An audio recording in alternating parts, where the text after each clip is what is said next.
There is a rumor that a Kid Icarus game has a remake of Uprising or a remaster of Uprising has been in development. It's a very, I don't know that I believe it. It's a very tenuous rumor, but it's one of those things that's been floating around for a bit. That maybe a Kid Icarus Uprising remake would sort of be in the cards. I don't know that I believe it, but, you know, it's been chat about it sort of online. Yeah, I would like some Fire Emblem news too. I did not like Engage at all. It's just, boy, howdy, no. It was way too much a fucking gacha game, like aesthetically.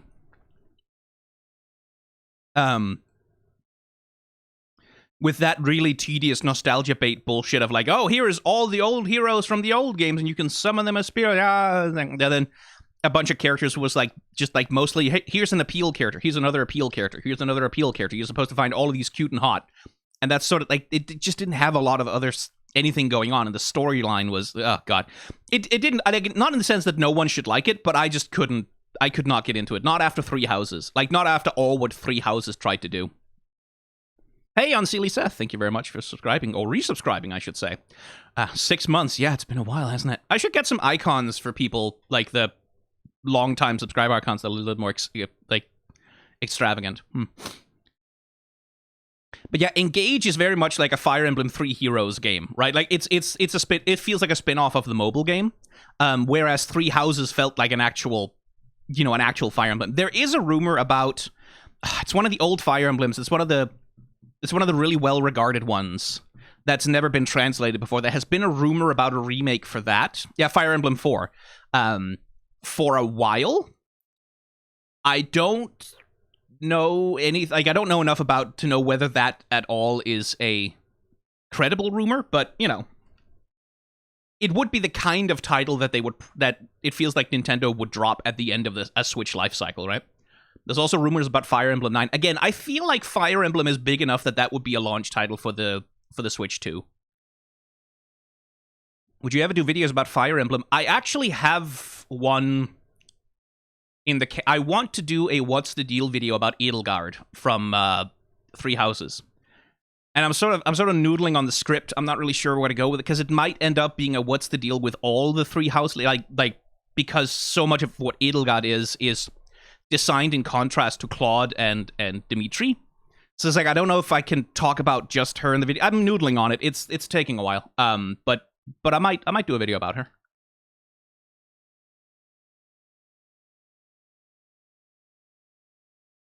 What is Twitch Plus and why does Sky need it?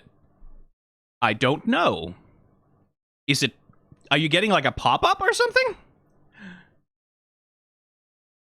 If Mario Kart can come back after 5 years, and so can the Smash Bros, fellas. Yeah,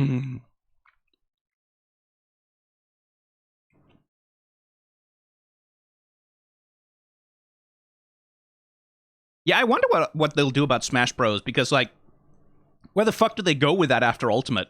Like, are they just gonna put out a new Smash game that has, like, 14 characters in it? I don't think so.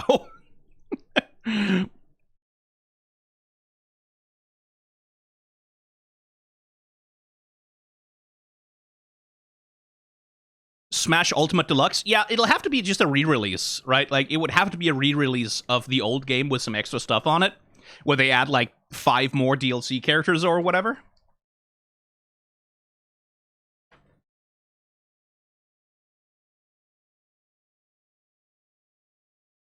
But, like, yeah, that's the thing, is, like, if they did do another Smash, I don't know that they would get the rights to Sora, or Snake, or Sephiroth, or, like, I don't know that they could get all those rights and all those licenses back for that, necessarily, right?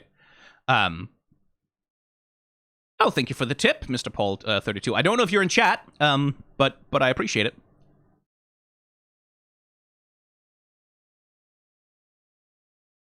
Sakurai has been hanging out with Harada and Yoshi P. Huh. I mean, that's just because they're in the same industry, I think.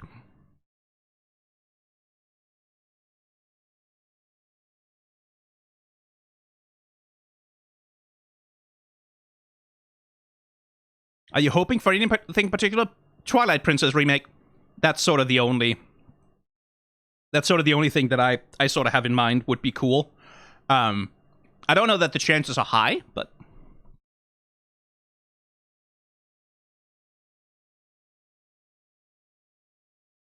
new Punch-Out. I would like a new Punch-Out. Punch-Out, like, they're not really my style of game, but the animation and character design in Punch-Out games is just always fucking fantastic.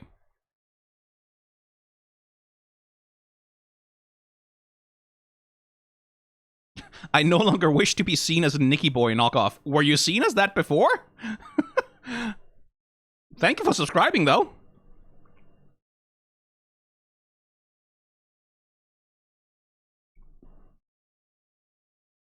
Oh yeah, Dorkaby. I see all the new Frame Plus. All of it. I should probably put you guys up on screen. There you go.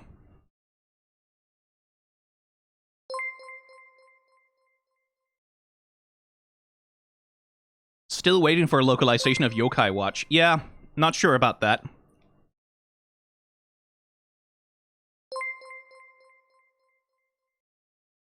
I should really alter this stream overlay.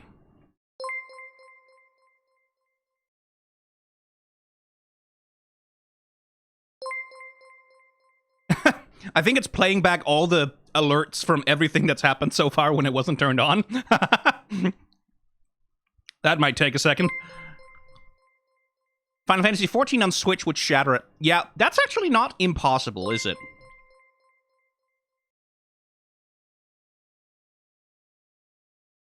Like, the Switch could theoretically run it at low settings, right? It was made for a PS3, originally, so theoretically it should be able to do it. Like, if they can put Doom on it, it can handle Final Fantasy XIV.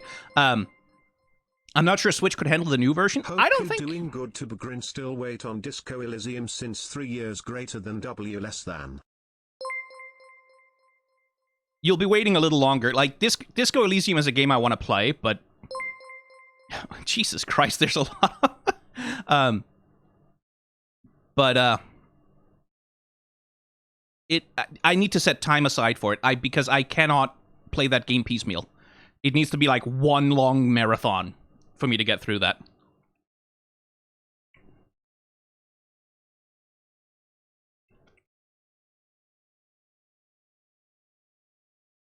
Yeah, Nintendo has been very clear, no Switch 2 news, right?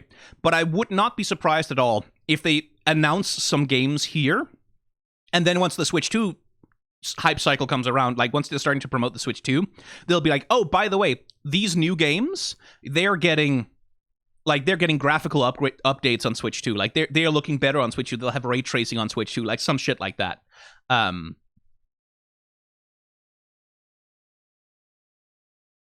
Like that I would fully expect them to do something like that. That feels reasonably Nintendo. But you know, it's Nintendo. Nintendo does whatever the fuck they want. Anyone who's ever tried to predict what Nintendo will do has been wrong. Because Nintendo just fucking does what they do. Right? What I most expect is a bunch of ports. I expect a bunch of, like, ports and indies and, like, old news. Like, I don't expect a lot of shit that's really gonna be big. Because this is the end of the Switch 2's life, of the Switch's life cycle. Like, they have announced that the Switch 2 is coming.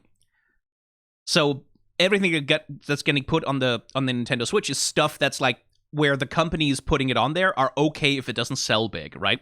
And that usually means ports. That usually means like versions of old games. That means indies, right? So like, I don't think there'll be anything big unless it's something that they'll announce that then later on they will go, also this game is better on Switch 2 or whatever. Switch the stream category to special events. Is there such an event? Oh yeah. Cool. We'll do that.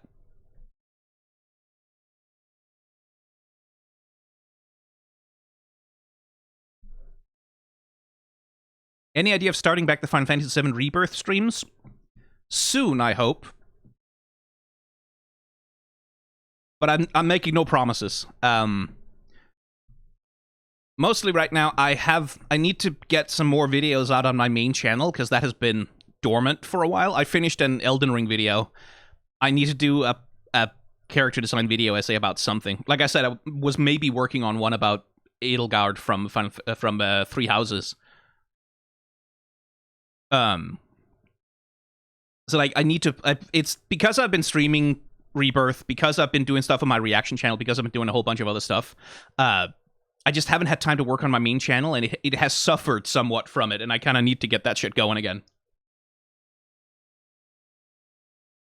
So everything else kind of has to go to the back burner for a bit while I spin the main channel up again and get the wheels going. But yeah, the Switch is old. It's quite old at this point. Like, remember, the Switch launched with a game that, like, was at the end of the Wii U, right? Like, the Switch is as old as, like,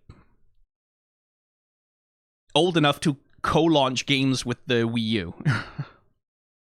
So, like, the Switch has had for the modern console generations, kind of a long life cycle. Like, Sony is already talking about, like, the next generation after the PS5, right? Which, like, no, fuck you, Sony. Go fuck yourselves. Go fuck yourselves forever. Fuck off.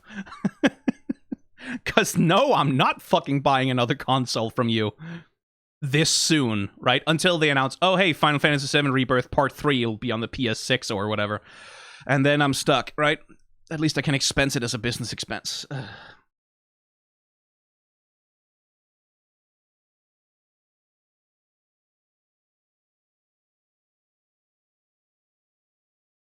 Okay, they should be starting in about 2 minutes.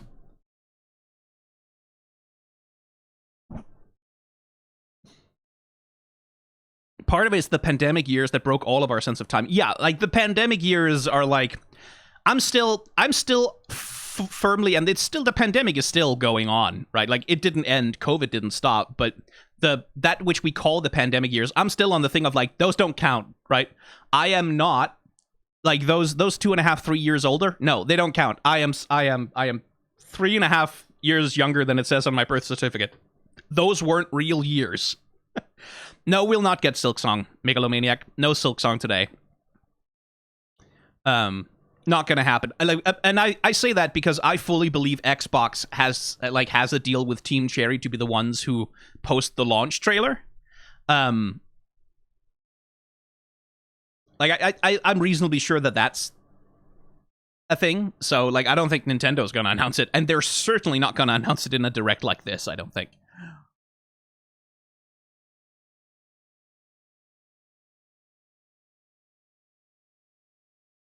We need a clown overlay whenever someone asks about Silksong. It must be possible to code that, right? Like an automatic thing that scans the chat for the word Silksong and then puts, like, a clown up on screen every time. I have a friend who does, well, an acquaintance who does a bunch of, like, really interesting, he's like a VTuber streamer, and he has, like, all kinds of incredibly cool, like sort of chat hookup gimmicks that he just develops for his stream, where they can do fucking everything. Oh, here we go.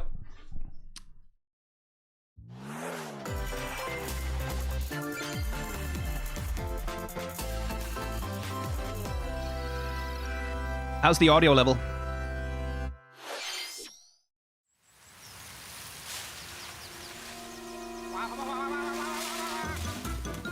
Wait, that's the fucking, that's the Mario Luigi.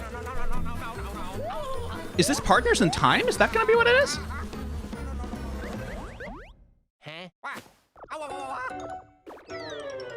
Luigi.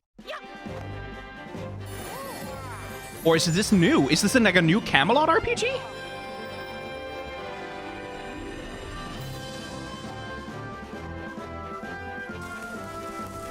It's new. It's a fully 3D fucking, holy shit. Okay.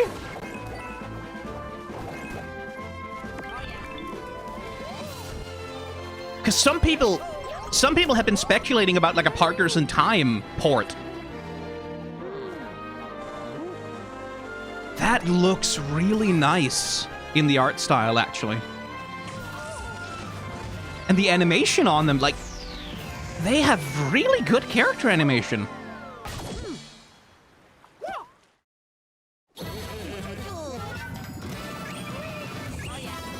Oh, hell hell yeah.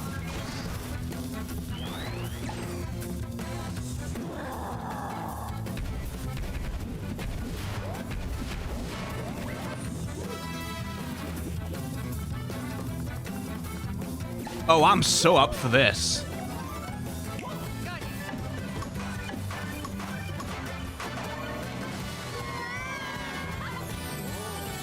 I am so up for this. Hell yes. Hey, there's Bowser. He's got to turn up, right?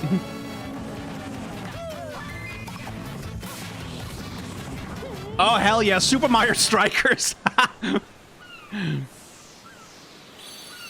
Brothership. Aww. I'm up for that. Holy shit, yeah. Hello, everyone. I'm Shinya Takahashi, and I'll be your guide for today's Nintendo Direct. That was the first new entry in the Mario and Luigi series in almost 9 years. Mario and Luigi Brothership. That's a banger to open on. To a seafaring adventure that unfolds across mysterious islands, as well as evolved Bros moves with Mario and Luigi. Seriously, the animation is great. Okay, let's see the first batch of headlines.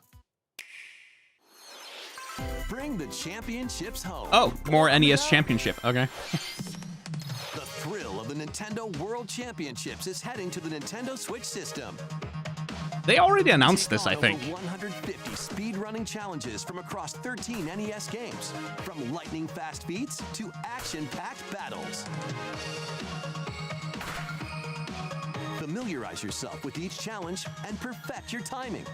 Then give it your best shot and aim for the top of the online leaderboards. I guess they're going for some speedrunner legend challenges.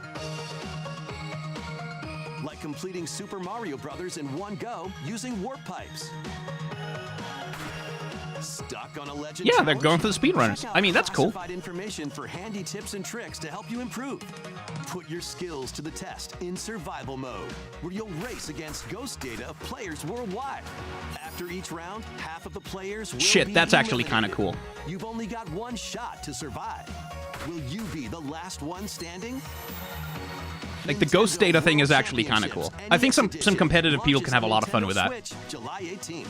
Pre-orders for the digital version are available now on Nintendo eShop. A deluxe set containing a physical version of the game. Oh, and really? other bonus items is also available for pre-order. Wait, does that come with, like, a golden Nintendo? Is that an actual NES cartridge? Because that's kind of cool. Is about to begin. I don't think so, but, you know.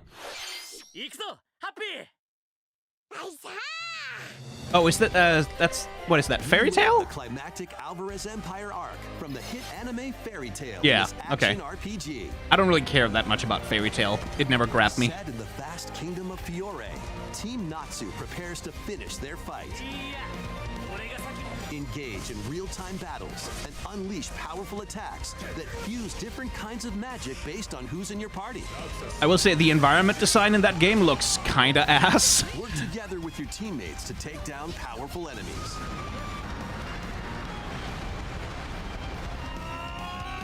But, like, it looks about par for, like, a shonen anime tie-in game. Switch this winter.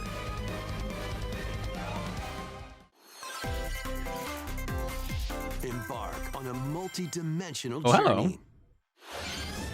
From Final Fantasy series creator. Oh, that's the... Sakaguchi. It's the fucking... It's the Apple Arcade one.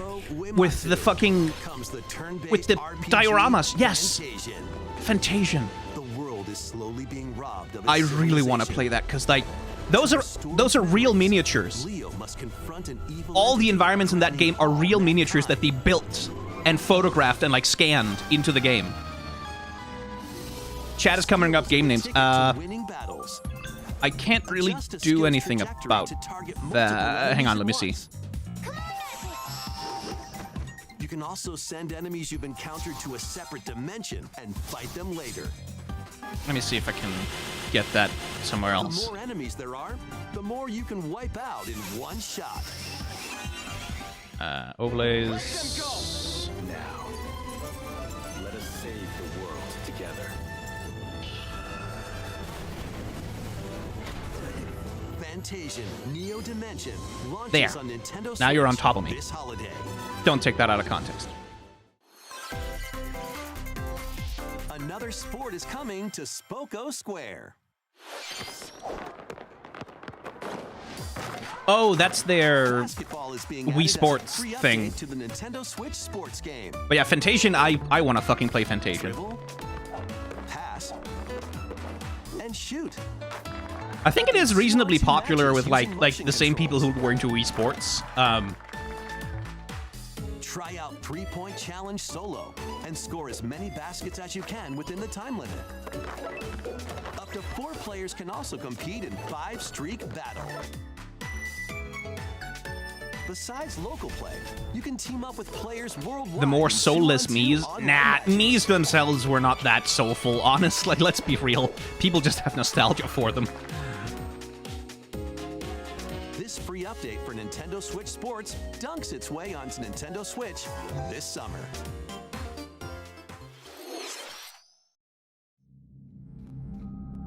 Ooh, interesting art style.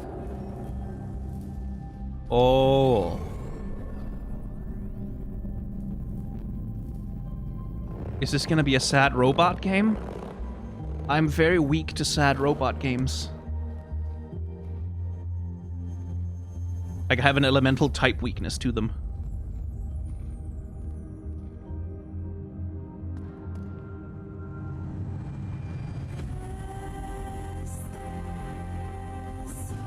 This has some Nier vibes a little bit. Not in the art style necessarily, but something about the mood of it.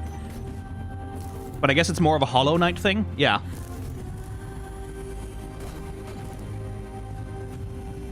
Oh yeah, that's definitely mechanically taking off from Hollow Knight. Oh, they climb with their little hair pieces. Oh, that's so cute.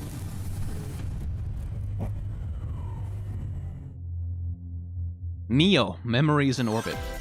Okay. I'm curious about that. Cartoon classics. Leap into a new update for Disney Illusion Oh, Island. right. Yeah, just an Monarch's update greatest for. detective is solving a mystery. I quite like the Only art Mickey style and for that, friends can help. because they're taking off from the art style from like the Mystery Disney and shorts Monarch. that Disney has been making for like the Uncover hints past and evidence 6 or scattered 7 throughout years. the world. Then use the dashboard to crack each case. What big secret lies at the end? Start sleuthing because this free update. I have very launches on little interest in the Nintendo game, Switch but like the later today. animated shorts that Disney have been making with Mickey Mouse are genuinely astonishingly Island good. Adventures await. Oh hey, there's the Animal Crossing for you. Customize your character. Then befriend Hello Kitty, Karomi, and other familiar faces in this open world adventure. Team up with your new pals to solve mysteries. It's Hello Restore Kitty Island Friendship Adventure, yeah. Island when Hello Kitty Island Adventure launches as a timed console exclusive on the Nintendo Switch system next year. Let's get loony in this wacky sports game. Play as Bugs Bunny, Daffy Duck, Porky Pig, and more across 4 arcade style Okay, they're sports. trying to do like a Unleash the full cartoon power art of style, across but iconic levels in up to 4 the characters just look horribly aliased. What the hell? Watch out for falling anvils. Looney Tunes Wacky World of Sports crashes onto Nintendo Yeah, like they're Switch trying to mimic this line fall. work on the characters. That doesn't really work very well. Game on! Emergency meeting. New crewmate and imposter roles are being added to Among Us. Alert others when eliminated as a noisemaker. Plant tracking devices on others as a tracker. Or turn invisible while taking out players as a phantom. Suss things out when this free update for Among Us sneaks onto Nintendo Switch later today. Oh, Shadow Drop, nice. A monster army is at your command. This is Felicidad, a realm of monsters. Those who command and raise them are called Farmagia and play a vital role in the land's civilization. 10 of Farmagia must rise up against the Is this an oppressive anime Magus adaptation? to stop his vicious reign of the underworld. Raise monsters and lead them into the fight against the Magus' army. Plant seeds. Okay, I guess it's Pokemon Stardew Valley Harvest sort of them to thing. make your buddies come to life. Oh, you lit. Okay, so it's literally you grow Then be Pokemon. trained Okay. for battle. Yeah, it has kind of a fairy tale art style to it, but that's kindly partly because fairy tale has such an indistinct art style. Merge all of the battle buddies in your party to call forth a giant fusion summon and wreak havoc on your foes.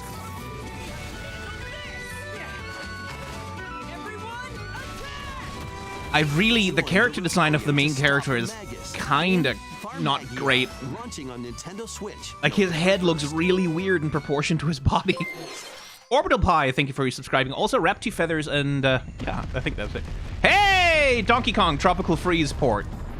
Donkey Kong Country Returns, originally released on the Wii system, Returns. is barreling onto Nintendo Switch in They already HD. did Tropical Freeze. The villainous Tiki Tak tribe has hypnotized That's the nice. local wildlife and stolen Donkey Kong's precious banana hoard.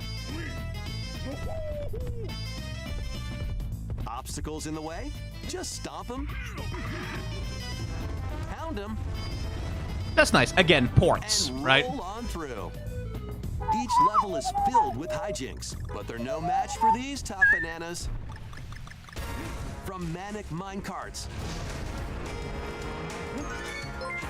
to high-flying rocket barrels. These are really... Oh, Turning Drum, thank you very much. These are really solid games, I should say. Thank you for the Bezos money. These are really solid platformers. Like, they're not... Tropical Freeze is the best one. It's genuinely exceptional. But Returns is, like, just a good time. Levels are in store, including the additional levels from the Nintendo. I still have it on my Wii U. Donkey Kong Country Returns HD. Presumably Nintendo are going to charge full price for it, though, so, you know, wait for a sale. One of Donkey Kong and Diddy Kong's jungle escapades returns in HD. Plenty of wild actions and antics are in store with these Kongs. Next, please take a look at this. Take a look at what, sir? That looks... Wait a minute.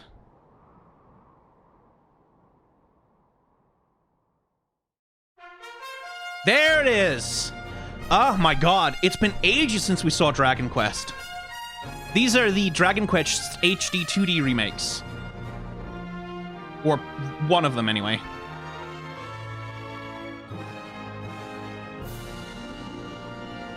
Okay, it's just 3. There were some rumors that they might do, like, Dragon Quest 1 and 2 in, like, a package thing, but no. Allies to face the arch-fiend. On an R.I.P. Akira Toriyama. F's in chat. memorable encounters. Perplexing challenges. And formidable monsters await. Oh, it does look very nice with the sprite. Oh, that's nice sprite work. RPG remade in HD. Okay, so that's not a low-effort HD 2D remake, then. If, like, they've gotten proper battle animation and everything for all the... Forge your own path. Because one of the things about Octopath Traveler was that the battle sprites were always kind of boring. The legacy begins. But, like, those little battle screen clips we saw there, that was some nice animation. Dragon Quest III HD 2D Remake. Coming to Nintendo Switch, November 14th. November 14th. That's a solid, like, again, it's the thing, like, it's ports, it's, like, old remakes of old games. That'll probably be the main thing that they're putting on.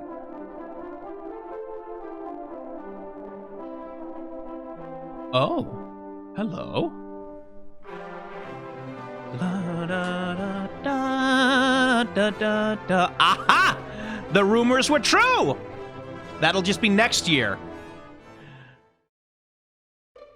任天堂ダイレクトをご覧の皆様、こんにちは、堀井雄二です。ドラゴンクエスト3の映像、いかがでしたか？ようやく発売日を発表できて Vanillaware is still... 僕も嬉しく思います。 Vanillaware doesn't do HD そして 2D. 今日 That's not what their art style is. ドラゴンクエスト1 and 2も HD2D で蘇ることが決定しました。時系列としては3が物語の始めるとなっており、3、1、2の順番でプレイしてもらうとあっと驚く展開が待っています。ロト3部作となる3と1と2どちらもぜひ楽しんでもらえたら嬉しいです。You know what? I kind of like his hairstyle. It gives him a sort of like with the shirt, it works quite well as a character design. Thank you, Mr. Hori. We hope you're excited to play the entire He does need to have a silly shirt on, trilogy, like now in something bright and HD2D. colorful for it to work, but it works. Let's continue with more headlines. Let's have some fun, Co. Will I play Crowsworn? I think I backed that on Kickstarter back in the day, Crowsworn. Wait, He-Man? Great Scott! Is that Marty McFly? Oh my god, Funko Papa trying to do a Fortnite. Coming to life Oh in this my god. action-adventure mashup Oh, it's Five Nights at Motherfucker. Fuck you. Oh, go to hell. Based on over 20 iconic movies, Oh, go to hell. shows, and more. No, die. Special skills and crafted gadgets to No. explore epic worlds, No. each with their own unique puzzles, hidden areas, and familiar foes. Die. Dinosaurs from Die Jurassic forever. World and Cylons from Battlestar Galactica. Cylons from Battlestar Galactica. Fuck off. Unbox the universe. When Funko Fusion Funko drops on Nintendo Switch, fuse these nuts. Fuck off. We've got a smorgasbord of spooky, silly, and strategic games. Ready for an adventure Hey. of ghoulish proportions? I thought they announced that already. Summon your courage. Didn't they announce that a while ago? That it was getting like an HD remaster? Filled with goofy ghosts, tricky traps, and other supernatural shenanigans. But I guess they're giving us a launch date Luigi's now. Mansion 2 HD launches on Nintendo Switch June 27th. June 27th. Pre-orders are available That's like now on Nintendo eShop. it's like in 9 days. Okay. Meet the quirky little Dempa Man. Find him, catch him, and lead him on a joyful RPG adventure. Explore dungeons and battle monsters. I have no idea what that is. Customize all sorts of outfits. Decorate your island however you'd like. And more. Plus, up to 4 players in local co-op can team up. Was it a for 3DS special game? Dempa Yeah, it Man. looks like a 3DS game. New Dempa Man is free to play and launches as a timed exclusive on Nintendo Switch July 22nd. Hey, Metal Slug. Wait. Strategize away in this tower defense installment. Tower of the Defense Metal Slug. series. Take control of your forces and pulverize enemy strongholds. Choose from over 300 units with different abilities. Fuck, I'm kind of into that. And build out your decks to I have win always tactical loved tussles. the art style of Metal Slug. Like, Metal You can Slug's also pixel art slug it out with other is... players in online Like, battles. I used to find that in, like, actual arcade cabinets, and seeing that shit going off on, like, a proper arcade board is like... Today. God, it's pretty. Like, with the scan lines and everything. Embark on an expedition of the damned in this eagerly awaited sequel to the gothic roguelike RPG. Oh, Darkest Board Dungeon your 2 is coming too. stagecoach And Okay. set off across a decaying landscape to prevent an apocalypse. Fight off nightmarish fiends in turn-based combat. And upgrade your abilities after each deadly run. Darkest Dungeon 2 launches on Nintendo Switch July 15th. Pre-orders begin later today on Nintendo eShop. More classic titles. Okay, are and they're on gonna the drop way. another bunch of ROMs on the Switch Online. I swear to God, if the Switch 2 launches, Play Link's classic 16-bit and the adventure old, and team up online to like, explore Switch randomized Online games are like, dungeons oh no, and they're Legend not of compatible Zelda: with the A Link Switch to 2. the Past I'm with gonna, Swords. I'm gonna, oh my God, like, gonna throw rocks at Nintendo's headquarters. I don't think they'll do that. It would be catastrophically stupid even for them, but Plus, coming to the new Nintendo 64, Nintendo Switch Online Mature 17 Plus collection of games. Conqueror's Fur Day? I guess Brave not. the dangerous lost land to stop Is that the 17 invaders plus with various Turok? schemes in I Turok, don't remember Dinosaur Turok Hunter. being like a mature rated game back in the day. Killer Instinct? No, Perfect Dark, right. Infiltrate a corporation to end their alien conspiracy in Again, I really don't remember that or GoldenEye being rated mature. Like, GoldenEye is already on will this be on the available for Nintendo Switch Online on the Plus Switch Online. So expansion what the pack fuck is members Perfect Dark later like darker today. than? out to save Wait, the day. I recognize that art style. This is Verona, a young woman with the ability to communicate with phantoms. I will take all of this girl. Join her on a journey to save her friend Ash. Yeah, it's the Disgaea art style, right? In this new installment in the But it's Phantom Brave. series. Okay. Same studio, maybe? I don't know.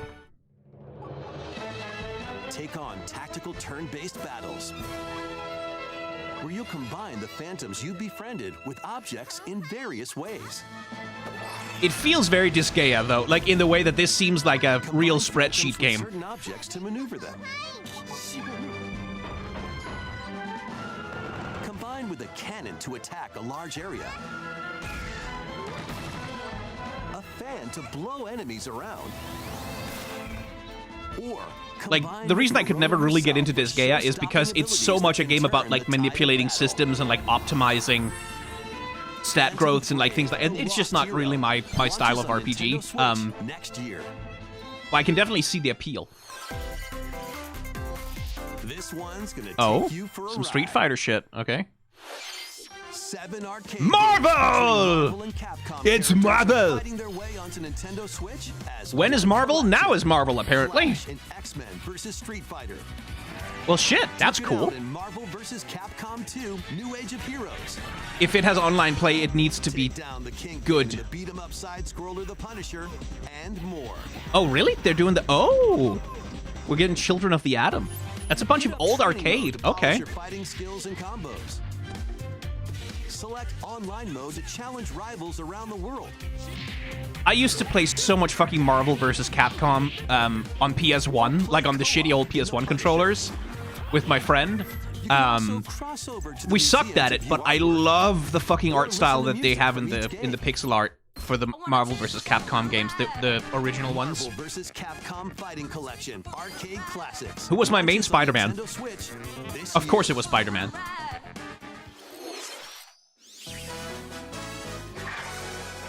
Okay. Oh, Mario Party. Yeah, well, of course there was going to be a Mario This Party. game in the Mario Party series takes place on an enormous island resort. Get ready to jump. I don't care that much. Mini games yet in Super Mario Party Jamboree. First, let's They see just some stopped of the numbering boards them. where you'll compete to 'Cause, collect like, the most stars. I guess it looks bad to, like, try and sell Mario To Party travel 28 between or floors whatever. in Rainbow Galleria. Use in-game coins to get a star at half price when they're on flash sale. But act fast. Ride around and stay on track in Roll'em Raceway. With the new Turbo Dice item, you can move up to 40 spaces with a lucky roll. Here on Goomba Lagoon, the ebb and flow of the tide can change your path. And things really get mixed up when the volcano blows its top. Along with 5 new game boards, 2 boards from previous Mario Party Pack challenges. Oh, okay. Speed trials. I didn't do that. Battle of Wits, That was the stream. and more. Okay.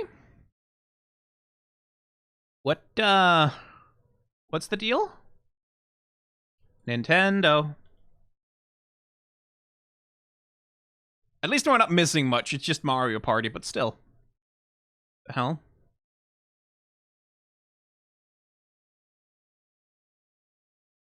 Variety to enjoy. There we go. Also,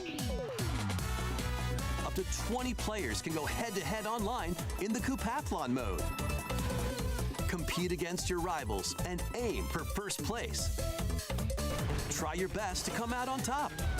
I mean, it does look like Mario Party feels like it would be a lot more fun with like 20 people on the board. There are even more new modes? The biggest Mario Party yet will soon be underway when the Super Mario Party Jamboree game launches on the Nintendo Switch system October 17th. That was the latest installment in the Mario Party series, Super Mario Party Jamboree. With new boards, mini-games, 20-player online gameplay, and more, get ready for the biggest Mario Party in series history. And now, please take a look at this. What are you? Please, something cool. Wait, I recognize this. This is... Oh, it's the fight Zelda! That's Zelda! I know this. I've heard the rumors.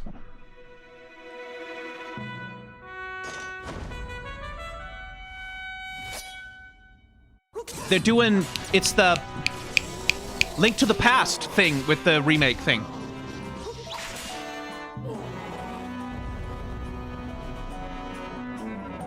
Or is it the original Zelda?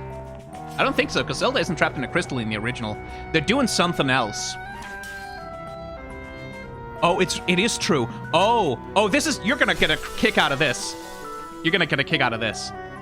Guess who's the playable character in this one?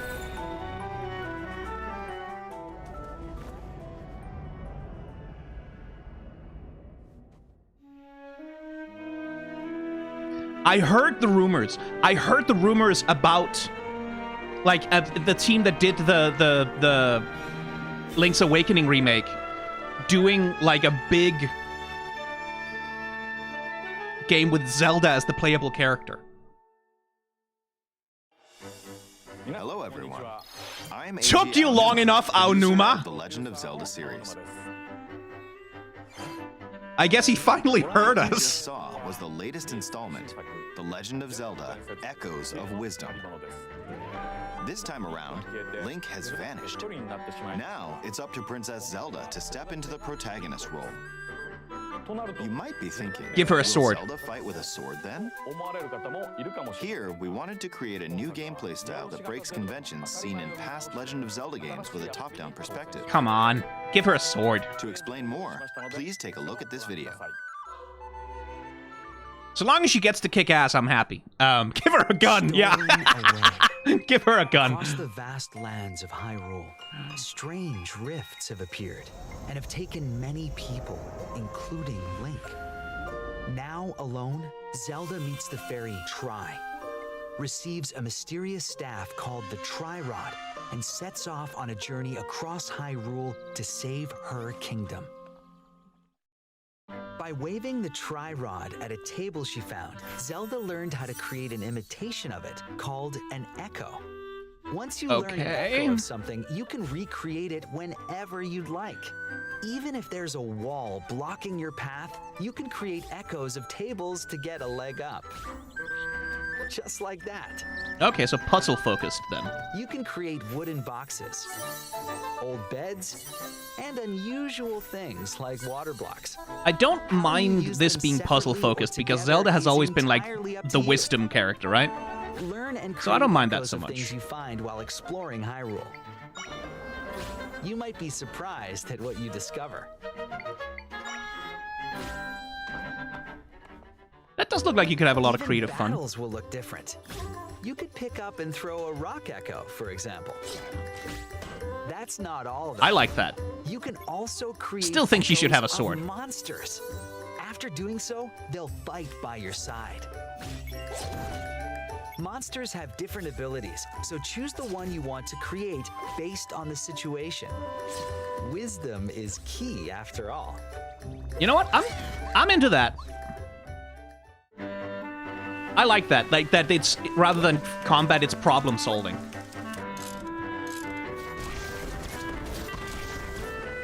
Still, give her a sword. Like let her fucking In kick Hyrule Ganon's ass, without but Link, the fate of the kingdom is now in but I like Zelda's that it's puzzle based. Like because I always felt like that would be the Zelda thing is like she uses magic, she uses like Hope you enjoyed this wisdom. demonstration She of the thinks her echo way around ability, problems in a which way that channels Link sort of Princess just charges Zelda's at them with bravery. There are a lot of echoes in this game. To be honest, I haven't counted them all yet. How you solve puzzles and battle enemies will change depending on the echoes used. About time. This game needs to be a We've created success. a game where each player's experience will be different.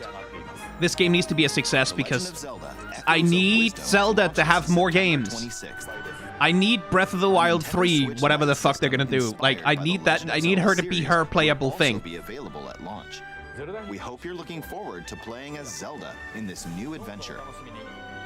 I'm up for I'd this. like to I will return play the this shit out of moment that. I'd stolen away back to Mr. Takahashi. Thank you, Mr. Aonuma. Please look forward to the newest entry in the Legend of Zelda series. Let's see If you're gonna few pick up more a Switch, headlines. wait for the Switch 2 to come out, because the price of the Switch will probably drop then. Let loose and party on. Yeah, of course. Just Dance would have another entry.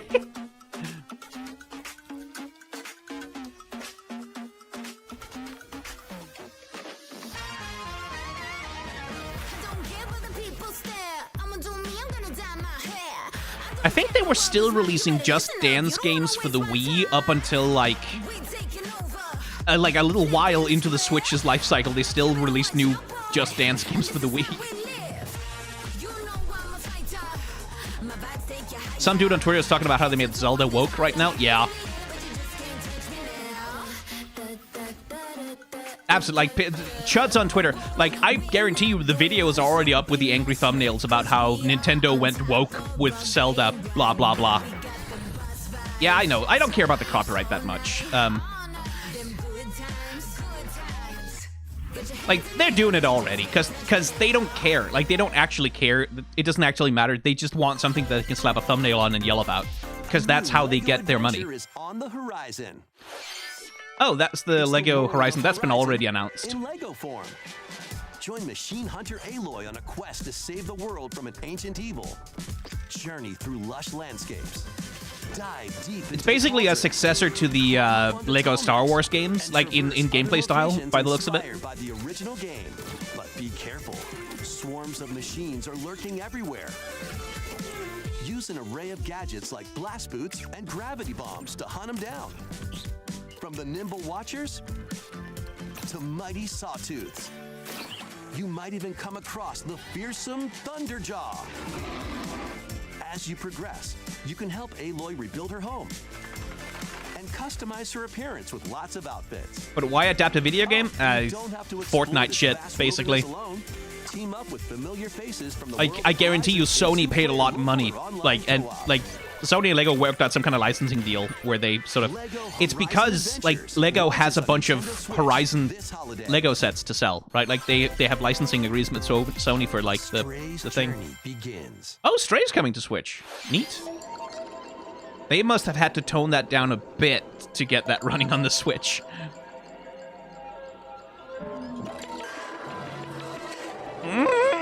I know the cat is going to be fine, but still...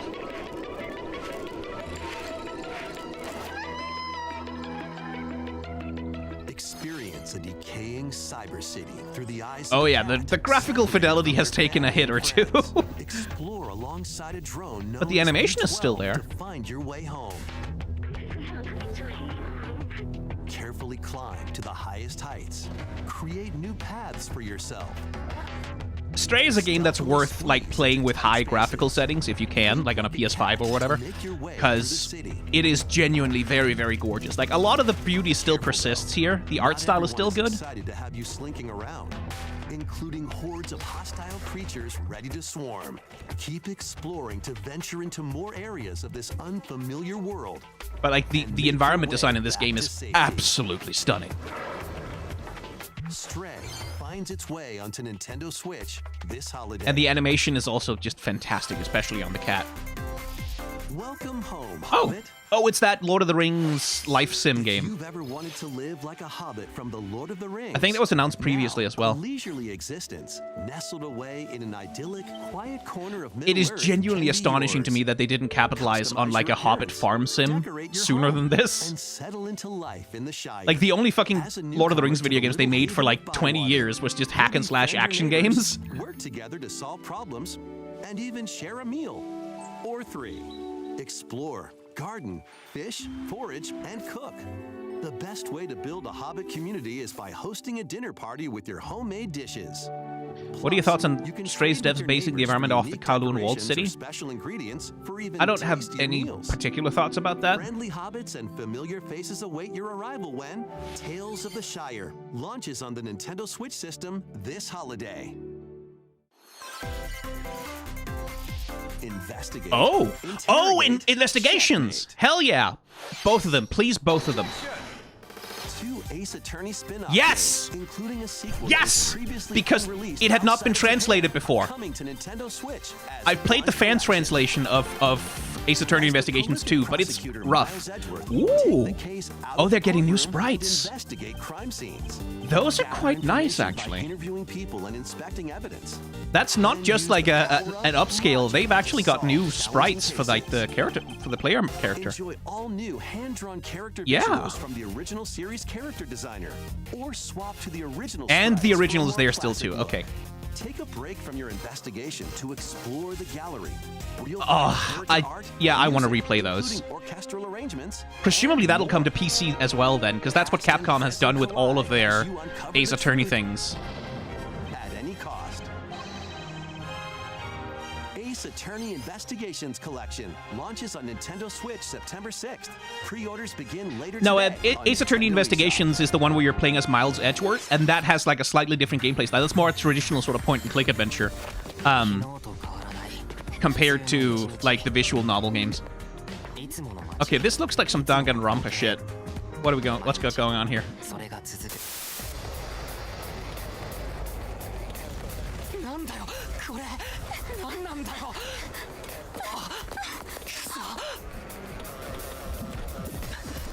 Ooh, I kind of like that creature design. After a devastating attack by unknown assailants, Takumi Samino's life gets turned upside down. A mysterious school mascot suddenly appears. While Takumi manages to get out of harm's way, he's then forced to enroll at the Last Defense Academy, along with 15 other students. Their mission is to defend the school from hostile student enemies for 100 days. Ooh, tactical RPG. Okay. An academy shrouded in secrecy. And the unavoidable loss of allies. Can Takumi survive this 100-day trial, colored by extreme and despair, and return to his normal life? The creators of Danganronpa present the 100-line Last Defense Academy. That looks launching on interesting. Nintendo Switch I'm always up for a next year. tactical RPG. Embark on a saga spanning Saga? generations. Wait, really? They're porting Saga? Or is it a remaster? Oh, it's a remake! The remake of Romancing Saga 2 is marching on to Nintendo Switch. Was that already announced? Did I just miss it? Because, like... Rule and expand the Empire of Varen across multiple generations, while challenging the legendary 7 heroes who have turned to darkness. In combat, Saga is like a really old... I think it was like an old Square RPG franchise. formations to enhance abilities. And like, which was like... It was known Turn-based battles have back also in evolved ye into olden days timeline battles, where the as like being really action obtuse order and is difficult key. and sort of poorly translated. Features like United Attack can also help with strategy. How will you expand your empire? So I'm real curious. And in which order will you fight the 7 heroes? Every decision you make will dramatically alter the course of the story. Safeguard your empire's future and protect your legacy from peril. Otherwise, the vengeful 7 heroes may emerge victorious. Romancing Saga 2: Revenge of the 7 launches on Nintendo Switch October 24th. We hope you're excited to experience the full Give us the remake one more of thing. Romancing Saga 2. I know you have one more thing. That's almost everything for today's You have Nintendo one more Direct. thing. What is it? Next will be our last announcement. Give it Please to take a me. look. What is it?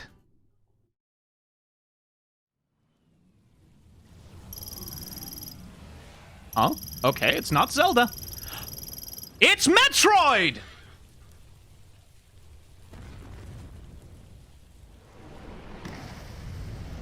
They actually made it? They finished the motherfucking thing?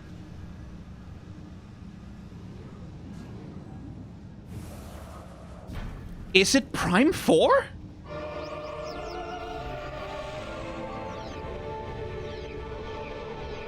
It's Prime 4. Gee, holy shit, I did not see that coming.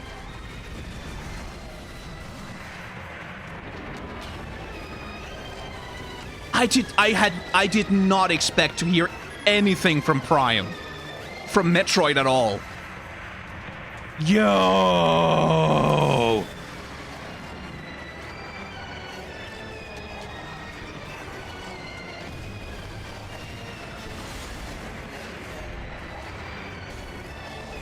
It looks real good too.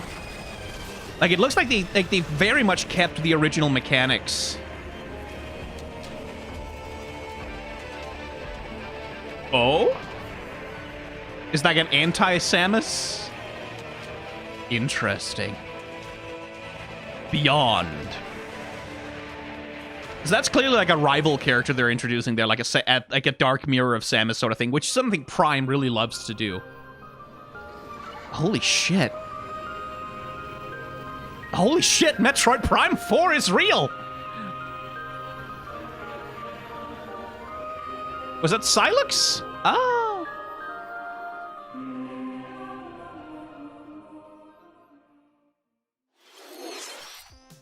That was a first look at Metroid Prime. Oh, he's from the Bounty Hunters DS game. Ah. After a very long time, we are finally able to share more information about this title. Release is planned for 2025. Which means that it'll also be a little bit longer. Okay. You're looking forward. I am fully expecting that to be the game that like has ray tracing on Switch 2 or something. That's all for today's Nintendo Direct. Thank you for watching. Like, it'll be on Switch also, but then it'll like ray tracing and like 4K upscaling on Switch 2.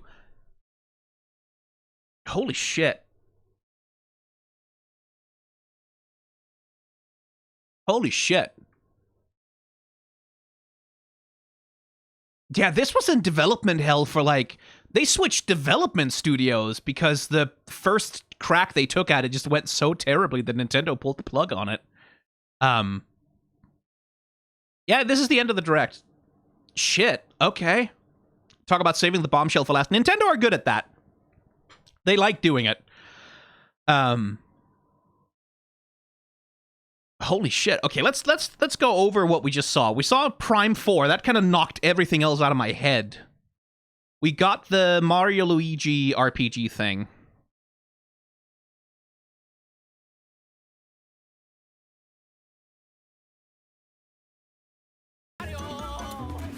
With some really good animation.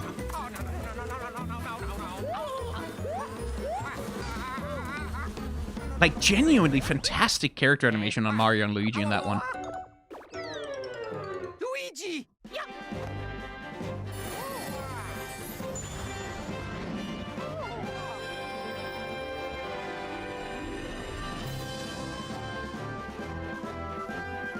Right, so we started with Mario and Luigi, which is like a banger to start on because that's a very beloved RPG franchise for good reason. It's always been some fantastic... But they've always been handheld, like never really primary console. So it's gonna be interesting to see like how much they're gonna scale it up to match like a proper console like the Switch, rather than sort of very bite-sized handheld format it used to have. Then it was Nintendo Tournament Edition, some Fairy Tail nonsense, and then Fantasian. I want to take another look at the trailer for that. Embark on a multi-dimensional journey. From Final Fantasy series creator Hironobu Sakaguchi. Because I'll play anything Hironobu Sakaguchi puts his hands on. Uematsu comes the turn-based RPG. Like, the fact that all of the environments are actual miniatures is... I love it so much. Like, I just adore that approach to, like, analog world building. I think that rules so hard.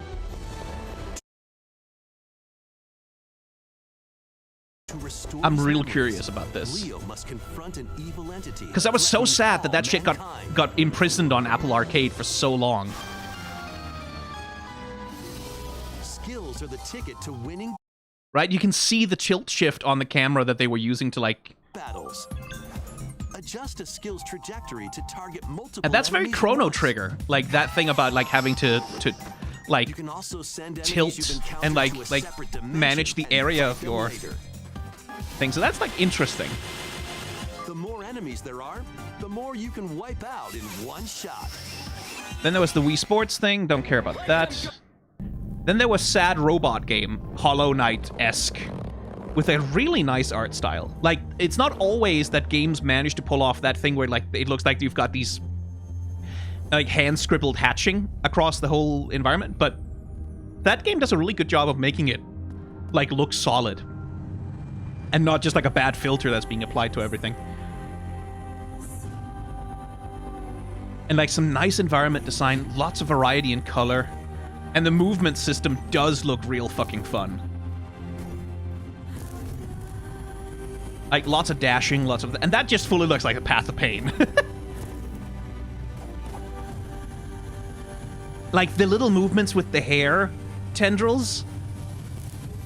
That is such a nice piece of animation. I'm up for the Mio. Like, I'm up for that. And we had Illusion Island, Hello Kitty Island Adventure, Looney Tunes sports game no one cares about, some Among Us stuff. Then there was Stardew Valley Pokemon thing with some really... Like, the art style on the main characters was also, like, there's a real disconnect between the heads of these characters and their bodies. But also, just the monster designs just aren't very interesting.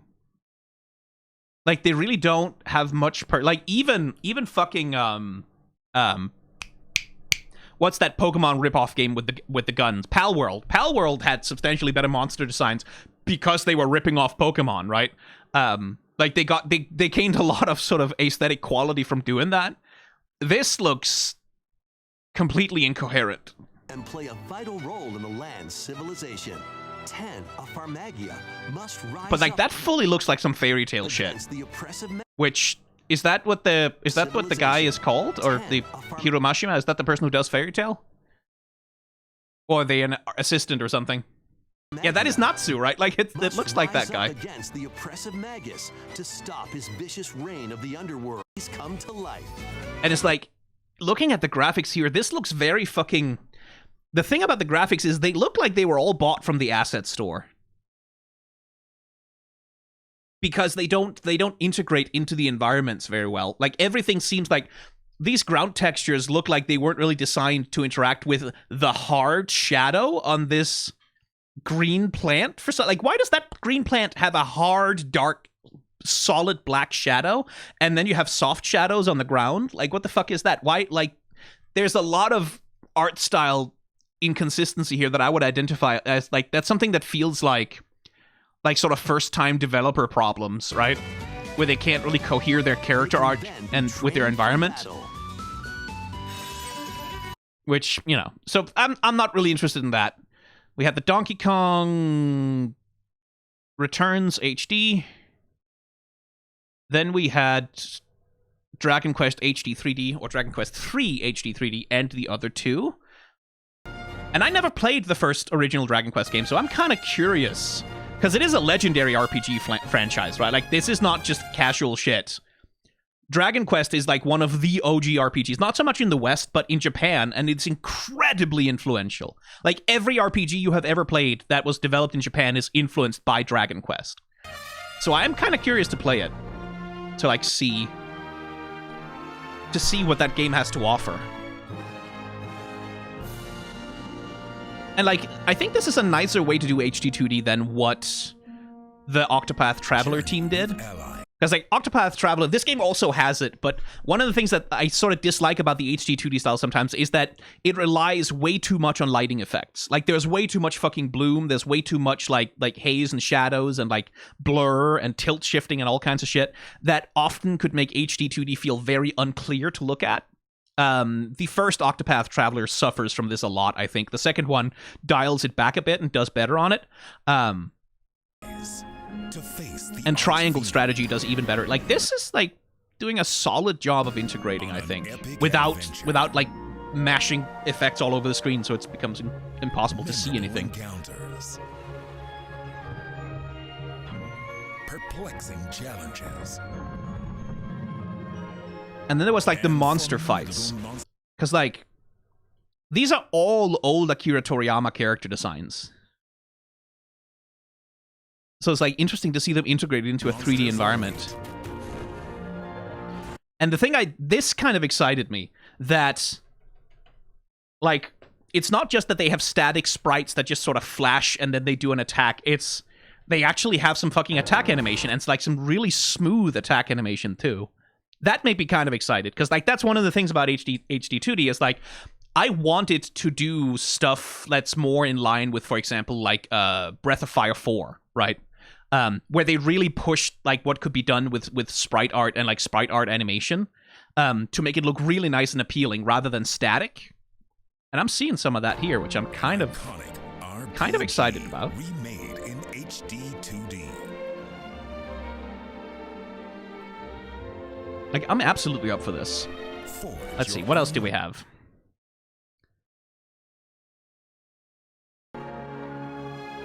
Is the live stream over? Is that thing there we go. Then there was Fortnite Funko Pops, which I want to die. Silly and strategic games. Then there's Luigi's Mansion 2, Denpamen, whatever. Of ghoulish proportions. Then there was Metal Slug Tower Defense, or Tower Offense, I guess. Which I'm kind of curious about. I'm a sucker for the Metal Slug art style. I'll play anything that has it. But it does look like it's a mobile game port. A lot. With other players in online battles. Metal Slug Attack Reloaded storms onto the Nintendo Switch system. Yeah, Reloaded. So presumably this will have been a mobile game at some point or another. Embark on an expedition. And there was Darkest Dungeon.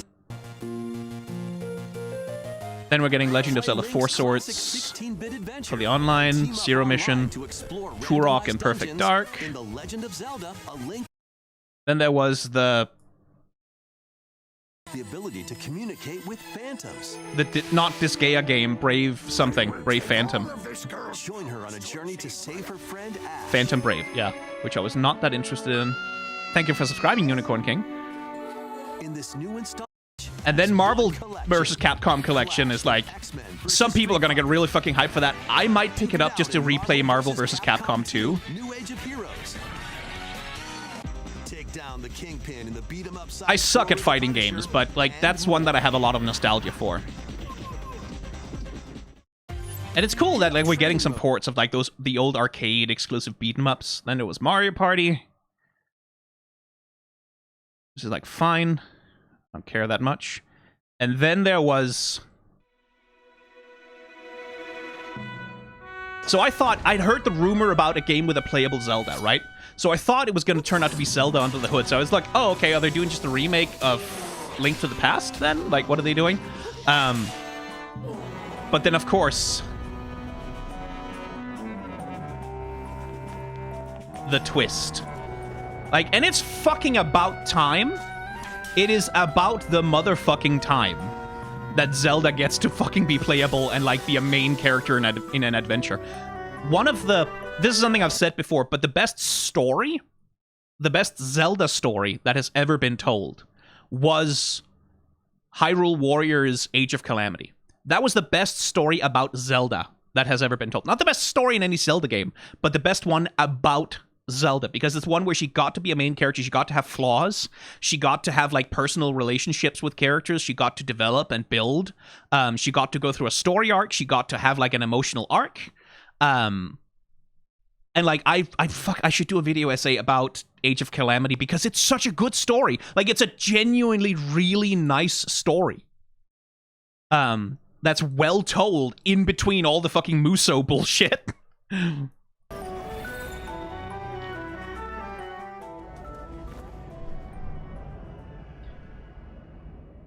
But yeah, this looks like they're reusing a hell of a lot of assets from Link's Awakening, right? And like reusing the engine, reusing the art style, which will have made it like relatively low budget to produce next to like doing a mainline game with Zelda as the protagonist. So like this seems to be Nintendo like dipping their toes into letting Zelda do things. Hello, everyone. I'm Eiji Aonuma, producer of the Legend of Zelda series.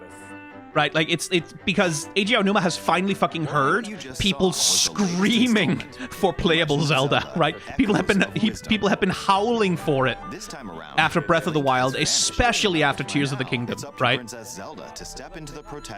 Where I really badly like, and it's embarrassing that it's taken them this long to sort of realize that people want it. And this seems to be them sort of going, okay, let's dip our toes in, let's give it a shot, let's try, let's see if people will buy it. And the disappointment is, of course, that Zelda doesn't get to be a hero in the way that Link is a hero, right? She doesn't get to fuck around with a sword or pick up items in a dungeon and shit like that. I do like what they're doing with this gameplay style, though. I like that they're leaning into the idea that Zelda is the wisdom character, right? She's the smart character. She's the one who thinks her way around a problem. She doesn't just charge headlong into things. And sets off on a journey I like that. across Hyrule to save her I wouldn't have minded if she had like some more direct attack spells and things like that, but like the thing of like her being able to like how to create an imitation of it. The beginning being like, oh yeah, what's Zelda's power? Table. She can make tables. She can do furniture. That was a bad introduction to the power. But they build it up over the course of the trailer. It's like, oh okay, right, that actually seems kind of cool. Right, that you copy objects and you use them to solve puzzles. It has a little bit of that freeform feeling. It has a little bit of that freeform feeling from Breath of the Wild, right? Like where it's like you can fuck around with her powers in all kinds of weird ways. And like it's all about interactions with the physics system and like building your way across a wall and shit like that. Also, that was Gerudo Village, by the way. And it looked a lot like Breath of the Wild Gerudo, actually. Even battles. Like, check that out. Not quite as big and muscular. Okay, more like N64, maybe. Yeah, more like Ocarina of Time Gerudo, I guess. Even battles will look different. There's gonna be a cheese block to solve all problems, I'm calling it. Oh yeah, like, I'm excited to see a speedrun of this game, because, like, speedrunners are gonna figure out how to break this shit wide open so fast. They're gonna be sipping over the map, they're gonna be, like, duplicating bosses, they're gonna be doing all kinds of shit. Like, I suspect speedruns of this game will be an absolute fucking delight to watch. Just based on the fact there's probably a limited number of objects you can copy, but, like, just giving players the ability to do that is, like, the QA on this game's development must have been a fucking nightmare. That's not all, though. You can also create echoes of monsters. After doing so, they'll fight by your side. So I wonder what the power system is like. Does it operate on charges? So choose the one you want to create based on the situation. Wisdom is key. Because, like, presumably she can't just infinitely create things over and over again. There must be some kind of cooldown system or power resource that she needs. But, like, I'm into this. Like, the thing about, like, oh, her power is table, that was a bad introduction, but, like, seeing it play out. And that was Impa, by the way.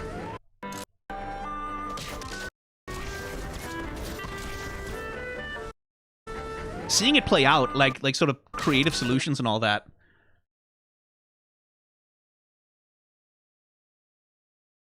Right? That's Impa.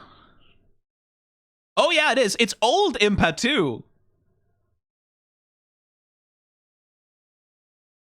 She's like absolutely murdering these guys. In a Hyrule without Link, the fate of the kingdom is now in Zelda's hands.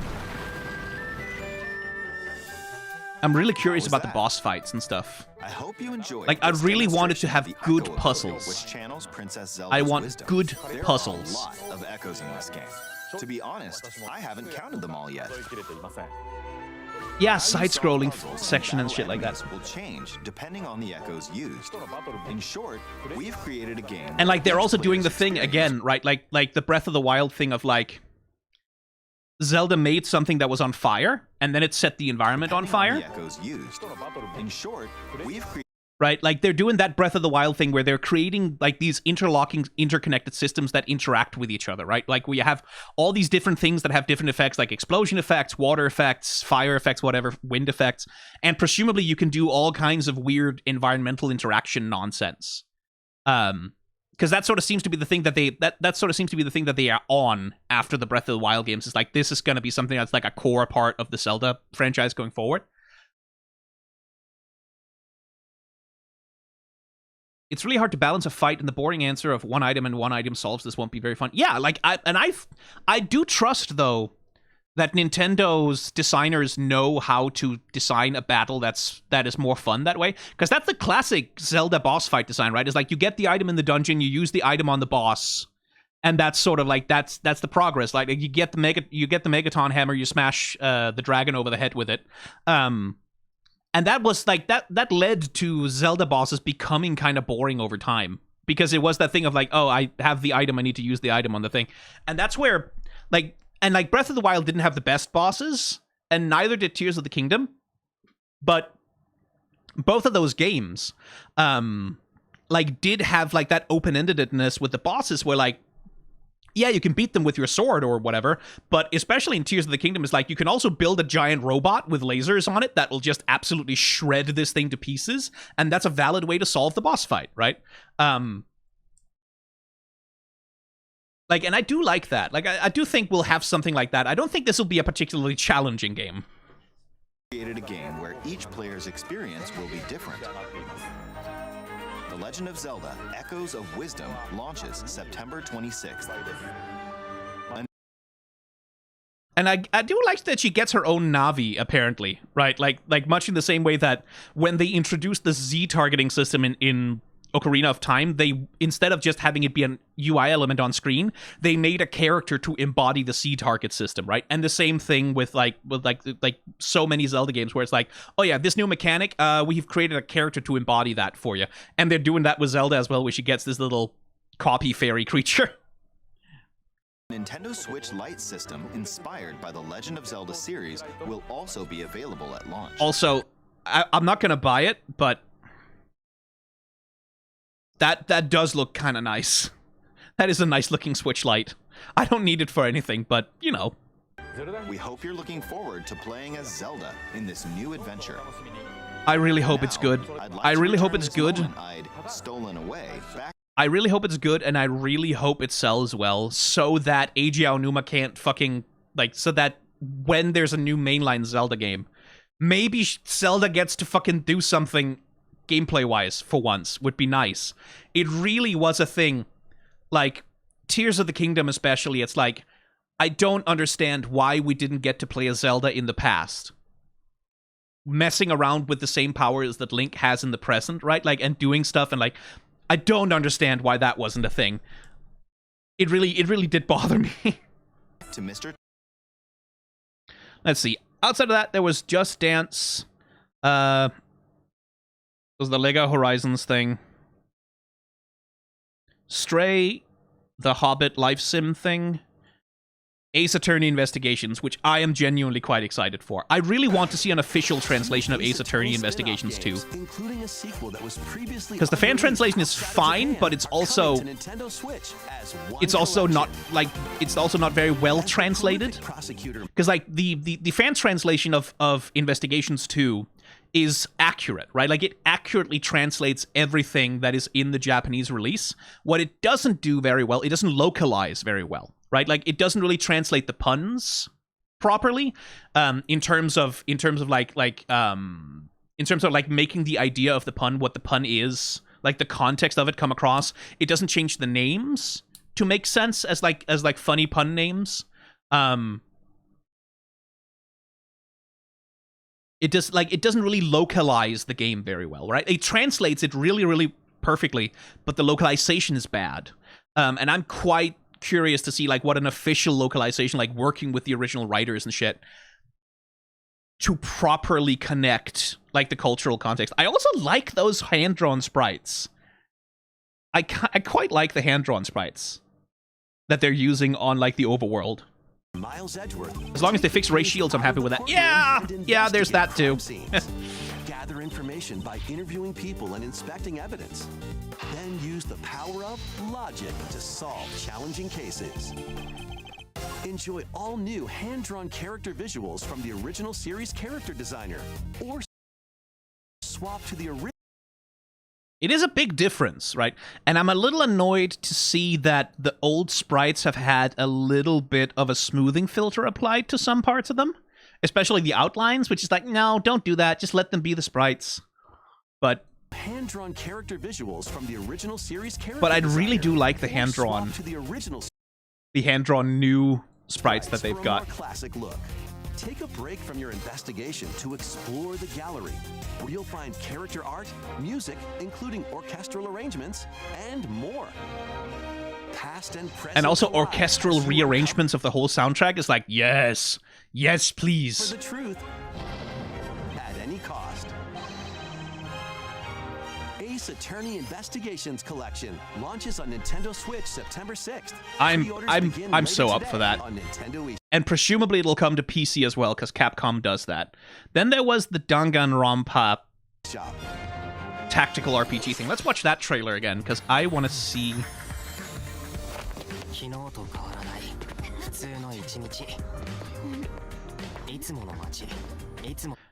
Something that's interesting, and I don't know if it's intentional, like it might be, is if you look at this environment design here, right? Like it's sort of very naturalistic lighting.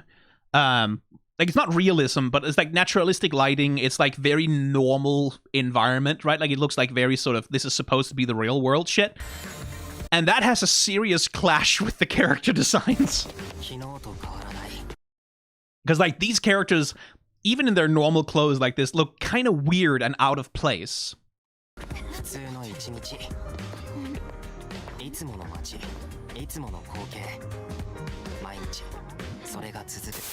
But then once it switches, like once it swaps over, like the lighting style changes, a lot of the rendering on the objects changes. It gets a little bit more of sort of a toy world kind of look to it. And like all of a sudden it makes the character design sort of fit into the environment better. And I wonder if that's intentional on their part. Like I wonder if it's fucking around with that sense of like normalcy and reality on purpose. Life gets turned upside down. A mysterious school mascot suddenly appears, forced to enroll at the Last Defense Academy, along with 15 other students. Like the environment design inside the school, and once we transition to that part, their mission is to defend the school from hostile student enemies for 100 yeah, I'm curious. days. I'm really curious. An academy shrouded in secrecy. People are gonna be really normal about that girl. Boy, people online are gonna be so normal about her. I can already see it. And the unavoidable loss of allies. Can Takumi survive this 100-day trial, colored by extreme and despair, and return to his normal life? The creators of Danganronpa present the 100-line Last Defense Academy, launching on Nintendo Switch. I'm curious. Like, I'll check out some more trailers and like reviews for that, because I always like a tactical RPG. Then there was Saga, which I'm not that interested in. I don't really have a history with it. I just remember like seeing it around when I was the age when it came out, right? October 24th. And then fucking Metroid is real. Fucking Metroid Prime is real. It's actually a real game. Can you fucking believe it?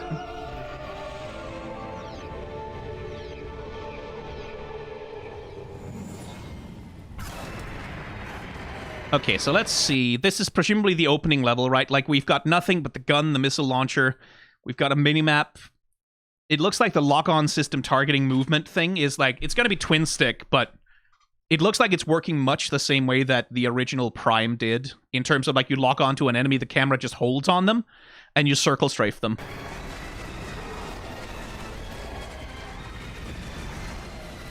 And then free camera outside of that. And you scan shit with the visor. Yeah, sure.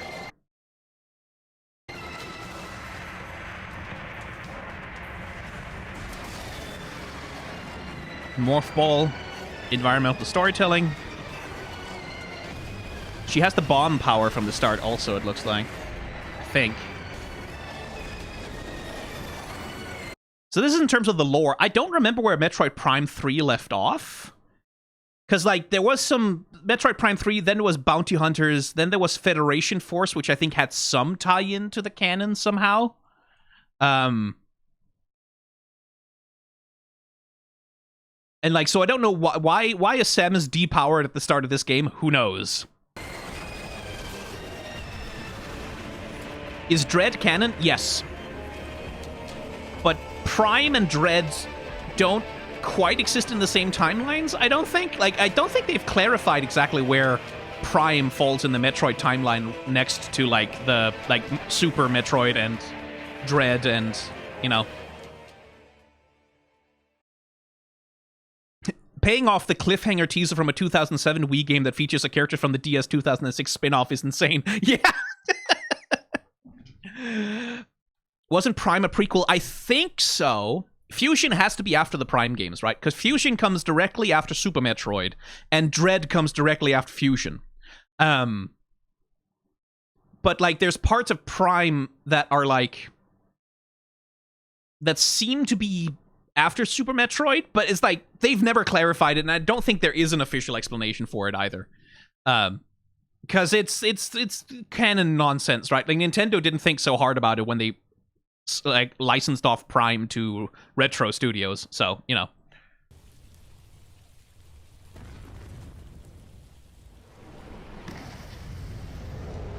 But yeah, no, we're not hearing anything about Silksong this year. Like, I guess we can all wait for the Game Awards to sort of sit there and be like, oh yeah, they'll announce Silksong at the Game Awards. Of course they will. That's where they'll announce Silksong. I don't think we're going to hear... my theory about Silksong now is that we're not going to hear anything. Like, nothing. No trailers, no updates, no nothing. Not a goddamn thing. And then, during a fucking Xbox presentation at some Summer Games Fest in, like, 8 years or whatever, it's going to be, oh, by the way, take a look at this. And then they just shadow drop it. Then it's just like, oh yeah, Silksong is available now. Like, I don't think they're going to do a hype cycle. I don't think they're going to do... I don't think they're going to do a hype cycle. I don't think they're going to do, like, trailers and, like, building up for the release. I think they're just going to be like, it's done, download it, fuck off, we don't care anymore. I really think they'll just shadow drop it.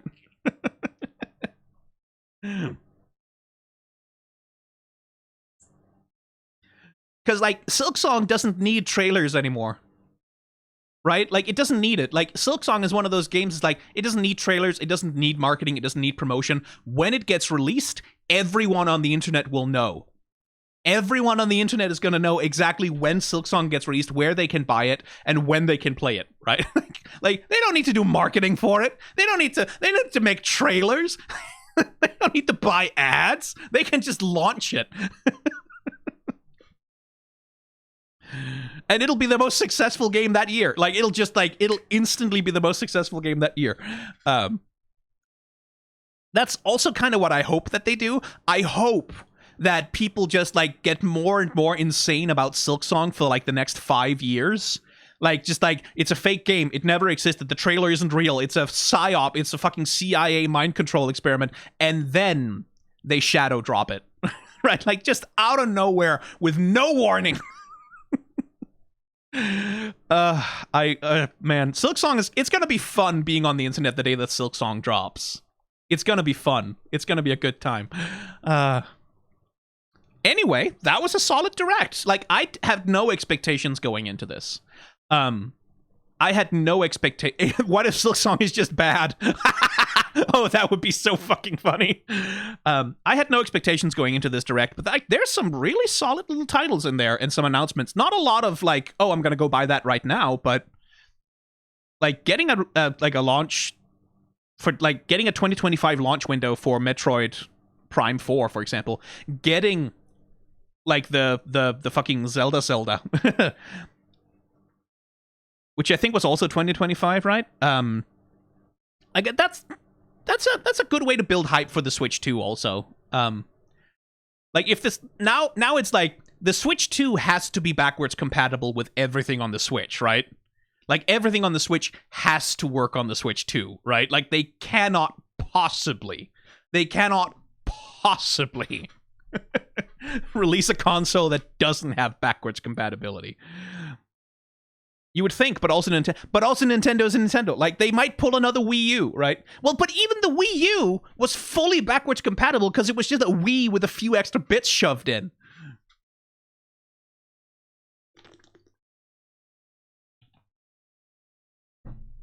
So, like, yeah. Marvel vs. Capcom 4 could actually happen now. Maybe. Maybe. I mean, yeah, maybe. It sort of depends because, like, Marvel is owned by Disney now, remember?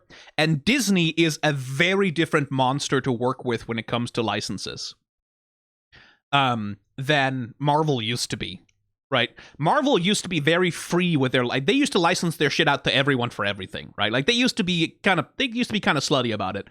Disney, on the other hand, wants control. If Capcom wants to make a Marvel versus Capcom, Disney is gonna, like, oh, well, then we want to put fucking Street Fighter in a Disney park in Japan or something. Like, Disney's gonna want something in return for that, right?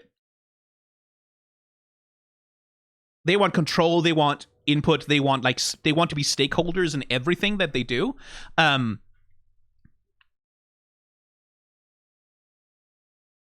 Yeah, no X-Men. Well, the reason why there was no X-Men in Marvel vs. Capcom is because Disney, I think at the time, didn't have the X-Men. The X-Men, for a long time, belonged to Fox. And then Disney bought Fox eventually, partly just to get their hands on the fucking X-Men. And, like, Sony owns the rights to Spider-Man, right? Like, and they are going to hold on to those rights for dear life because they're worth billions at this point.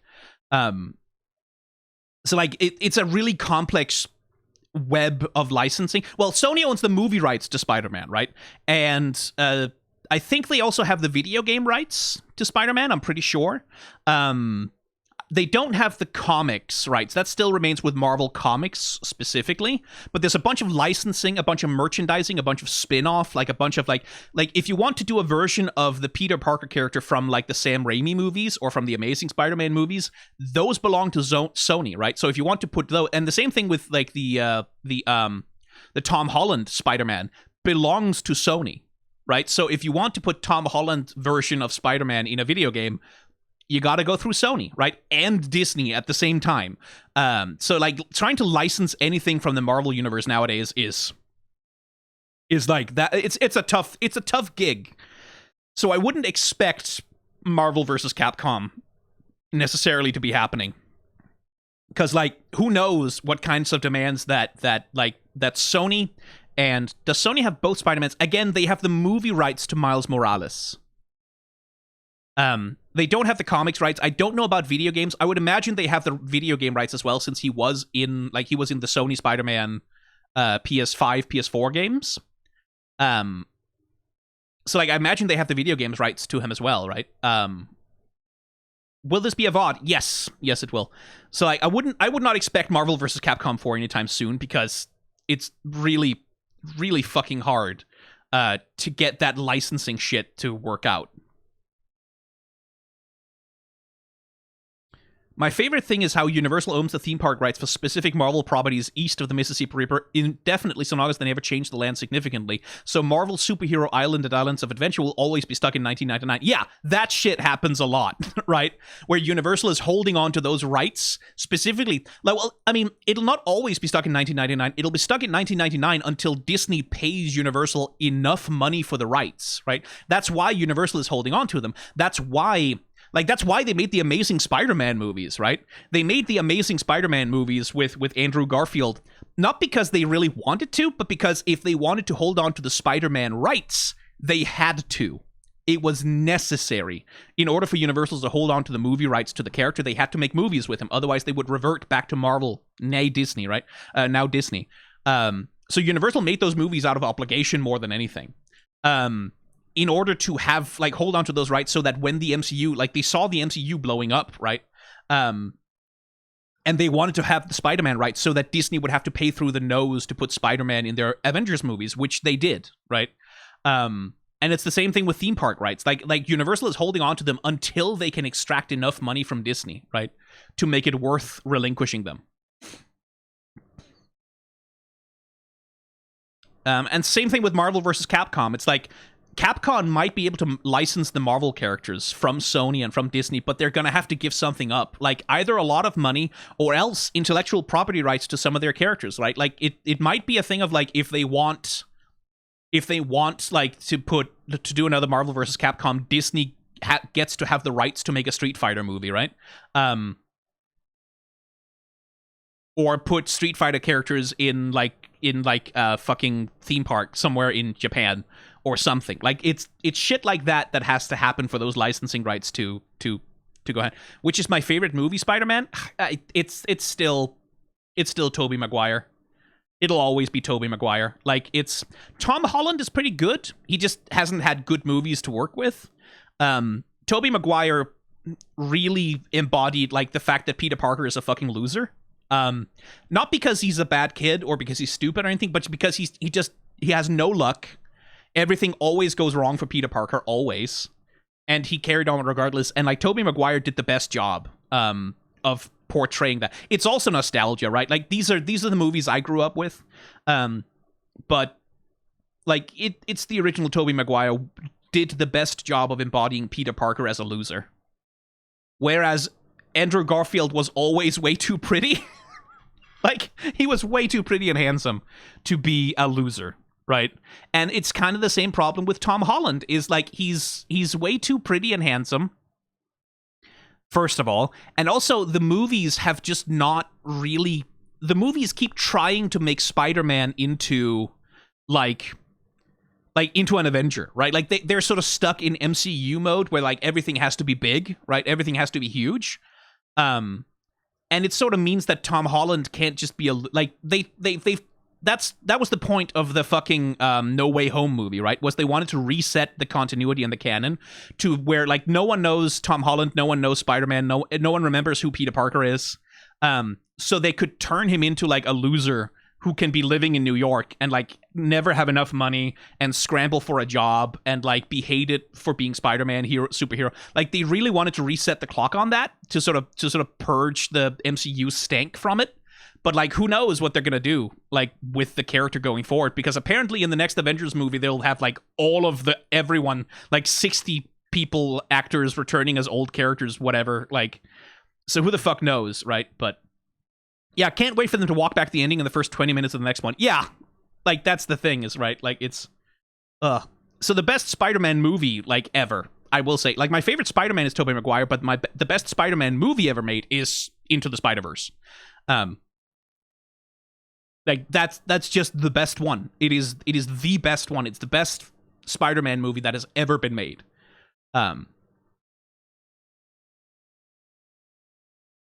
I hate the modern MCU. To understand a movie, you need 16 previous movies and 9 TV shows and another 20 post-credit scenes. Well, yes and no. You don't really need that. Like, that's the illusion of the MCU. The illusion of the MCU is that all of these things are so interconnected. They're not. They aren't. And they're very much... Every single one of the MCU movies is designed such that if you watch it without knowing jack shit about any of the other movies that exist, you can still get it, like, because it's popcorn. They're popcorn films, right? Like, they are just like, here's some characters cracking wise and doing jokes while doing action scenes with a bunch of CGI on them. And it's like, you can watch all of them. It's like fine. You don't need to know that. You don't need to have watched all the other movies. That's the trick, right? But that also means that the MCU has gotten progressively more shallow as it has gone on, because like character development can't matter, right? Like we saw this with Thor Ragnarok, right? That like we had this wonderful characterization of Thor in Thor Ragnarok. Like, he moves on, he learns to like become the leader of the Asgardians, like he loses his eye and like he splits amicably with Loki, and like he gets like a really nice conclusion to his character arc. And then Avengers Infinity War comes around, it's just like, fuck all that, let's turn the clock back, he's original Thor now again, and also he has an axe, and like they just like completely fuck all of his character development, right? Because they needed him to be a specific version of Thor for their big Thanos shit-ass garbage movie, right? I'm sorry, like, Infinity War is not that bad, it's just... I have my problems with it. And And that's the problem with the MCU, is that on the one hand, they're trying to do this serialized storytelling thing with like, oh, these characters like recur across movies and they change and they develop. And then every time they want to do a crossover, every time like the franchise priority changes, they just kind of go, oh, fuck it. Like, undo all of that shit. Who cares? Who gives a shit? Kill Gamora, then bring her back to life. Who cares? Like, nothing matters. Fuck you. So that, like, all of Peter Quill's character development, like, his developing relationship with Gamora is like, just kill that. Who cares? Fuck it. Like, shove Gamora off a cliff so Thanos can be sad about it. And then bring her back as like technically a different version of the character, so that her and Star-Lord, like, all of their character development doesn't matter anymore, and we can have Peter Quill still be like his old misogynist self in the next movie, whatever. Right? It's dumb. Miss Clay, thank you for subscribing. This is sort of the end of the stream. I think I was supposed to shut off the stream a while ago, but we just started talking. And I never shut up. It's kind of a problem, but it's also why I have a career. Subbed for the Marvel rant. Oh, thank you. Very comic book accurate? Well, yes and no. Like, yes and no. It both is and is not accurate to the comics. The comics do a very different thing about franchise management. Like, where it's like, the comics are able to maintain better separate continuities than the movies are. Which is like, that's a whole other rant. Like, I should talk to Sir Superhero about maybe doing a video about that at some point. But like, the MCU, like, it is buckling under its own weight because after Infinity War, they insisted on keeping going. Where what they should have done is say, okay, that's it, that's over. No more Tony Stark Iron Man. No more like Chris Evans Captain America. We're gonna let all of that die, and then we're gonna start up with new characters. Like, they should have just done a fucking Ironheart movie. They should have done a Miles Morales movie. They should have done a Kamala Khan movie instead of trying to continue the fucking Carol Danvers Captain Marvel. Like, they should have just said, okay, that's enough of that. Let's move on to a new incarnation, like a new generation of it. But they couldn't because like, those versions of the characters were too lucrative and Disney can't give them up, right?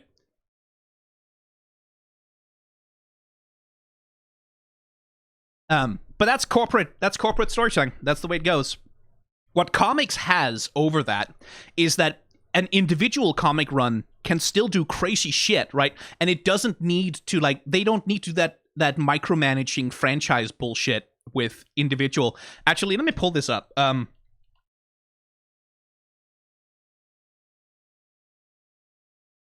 So, like, this is something like my buddy Matt, Sir Superhero. I'm not really into Venom shit these days, but as it turns out, what they've been doing with Venom recently is, like, it turns out that symbiotes were created by, like, the god of darkness from the dawn of time, who, like, created symbiotes in order to kill the Celestials. And, like, Venom is sort of becoming the symbiote god. And, like, he has a son now who's kind of like symbiote Jesus. And it's all just, like, the whole vibe of this whole fucking thing is, like, think of every, like, heavy metal album cover from the 80s you've ever heard of. It's that shit. Like, it's just fully that shit. Fully on some 80s, like, fantasy, sword and sorcery, sci-fi, Destiny bullshit with a bunch of, like, crazy-ass motherfucking shit happening. Like, Tyrannosaurus Rex Venom symbiote shit, right? Where, like, they go completely fucking off the deep end. Like, this shit is bonkers. I've read up on the canon shit. Completely cosmically insane with this shit. But that doesn't affect the main continuity of Spider-Man, right? Like, everything that happens in these Venom comics, it doesn't need to be canon to, like, whatever's going on in the Iron Man solo books. It doesn't need to be canon to whatever's going on in the X-Men solo books. They can just kind of do this over here. And it doesn't need to be in, like, it doesn't need to affect, like, the Avengers team-up movie at the end of, like, the cycle, right? And that's the power that comics still have, is that they're much better at managing, like, their multiverses, their multiple timelines, right? Whereas in an MCU, if they try to do the King in Black with Venom, like, if Sony actually goes off and tries to get, like, what's his name? Bane, guy, actor. Harding. Tom, something. Chat, help me out here. I'm going insane. Tom Hardy, thank you. I'm going insane here. If they actually try and get, like, to do, like, shit like King in Black with Tom Hardy, which is kind of what they're hinting at with like the latest trailer, right? Like, is that we're getting like a symbiote invasion from outer space, which is like, oh, okay, that seems like some King in Black shit, right? That seems like some fucking Null shit. That kind of has to reflect like if Venom ever needs to be part of an Avengers movie, then that needs to reflect there, right? Because like audiences won't in the same way accept that everything that happened in like the Venom solo movies doesn't matter to the Avengers movie that he shows up in. So like, yeah. So like that's one thing that the comics still have, is that they can just go off and be silly and do wild shit without needing to like pander to a boardroom of Disney investors who want like everything to be tied down to a release schedule of movies that can be turned into like theme park rides. That's what comics still has over the movies, over the MCU.